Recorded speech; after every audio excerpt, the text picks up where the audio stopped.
ఇది ఒక కోడి కథ. పూర్తిగా చూశాక తెలుస్తుంది ఇది ఏ కథో.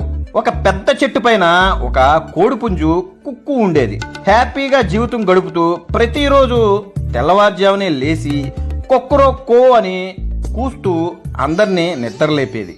ఆ చెట్టు కిందే ఆ అడవిలో ఒక జిత్తులవారి నక్క మాయా ఒకటి ఉంది. అది కుక్కుని చంపి తినేయడానికి చాలా సార్లు ట్రై చేసింది, కానీ వీలు కాలేదు. ఈసారి కొత్త పథకం వేసింది కుక్కుని తినేయడానికి. చెట్టు కిందకి వచ్చి తీయటి స్వరంతో, ఏ కుక్కు, నీకు హ్యాపీ న్యూస్ చెప్పనా? కుక్కు, అవునా, ఏంటది? మన అడవిలో ఉన్న జంతువులన్నీ కలిసి శాంతి ఒప్పందం చేసుకున్నాయి. ఏ జంతువుని చంపకూడదని, తినకూడదని. రా, కిందకి రా, కలిసి ఆడుకుందాం ఫ్రెండ్స్ లాగా. కుక్కు నవ్వుకుంది, ఎందుకంటే అది మరీ అంత స్వాతిముత్యం కాదు.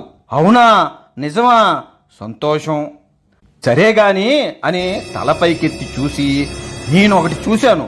కొంచెం దూరంలో 2 పెద్ద పెద్ద అడవి కుక్కలు ఇటువైపే పరిగెత్తుకుంటూ వస్తున్నాయి. అవి కూడా ఈ విషయం చెప్పడానికే వస్తున్నట్టున్నాయి. మాయ భయంతో కంగారు పడుతుంది. గదుగదుగో దగ్గరకు వచ్చేస్తున్నాయి.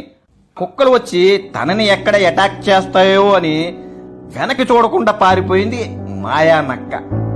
కుక్కు పెద్దగా నవ్వుతూ, ఎవడైతే ముంచాలి అనుకుంటాడో ఆడే మునిగి